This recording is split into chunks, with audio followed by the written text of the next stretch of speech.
Hello guys, তোমরা কেমন আছো? সকাল সকাল চলে এসেছি রান্নাঘরে। এই যে দেখো, লাউ আছে, কলা আছে, পেঁপে আছে আর পটল আমি তরকারি কেটে নিয়েছি আর করলা ভাজা করব। তো আজ স্কুলে যাবে ছেলে মেয়ে, তো আমি পরোটা করব, পরোটা আলু ভাজা। আর আমার ছেলেমেয়েরা ওদের খাওয়ার কোনো ঝামেলা নেই, আমি যে বানিয়ে দিই সেই খেয়ে নেয় ওরা।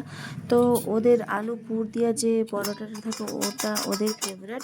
তো একটু বেশি করে মেখে নিচ্ছি, যেহেতু ওরা সব বন্ধু বান্ধবীদের ভাগ করেই খায়।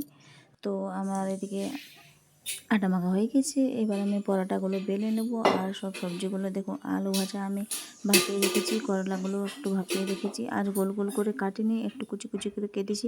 করলাগুলো ভালো করে ভাজা যায়। এদিকে আমি তরকারিটা বসিয়ে নিচ্ছি। তো আমার ভিডিও ভালো লাগলে প্লিজ লাইক কমেন্ট সাবস্ক্রাইব করে দিও। তো এদিকে আমার সব জোগাড় হয়ে গেছে। তারপরে আমি দুটো চুলাতে কড়াই বসিয়ে দিচ্ছি।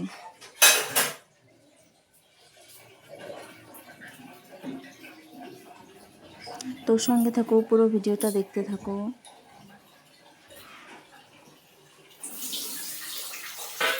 এদিকে আমার পটলগুলো ভাজা হয়ে যাচ্ছে আর অন্য কড়াইয়ে আমি তো ভাজাভুজিগুলো বেশি আমি লোহার কড়াইয়ে করিয়ে থাকি, তো তাতে পড়ে যাওয়ার সম্ভাবনা থাকে না।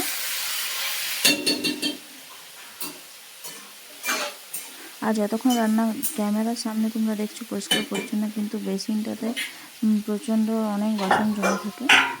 তো ওগুলো সব আমাকে পরে করে নিতে হয়।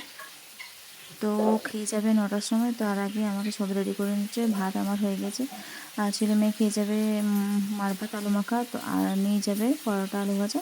তো বেশিরভাগ আমি বাইরের খাবার দিই না, ফাস্ট ফুডও বেশি দিই না।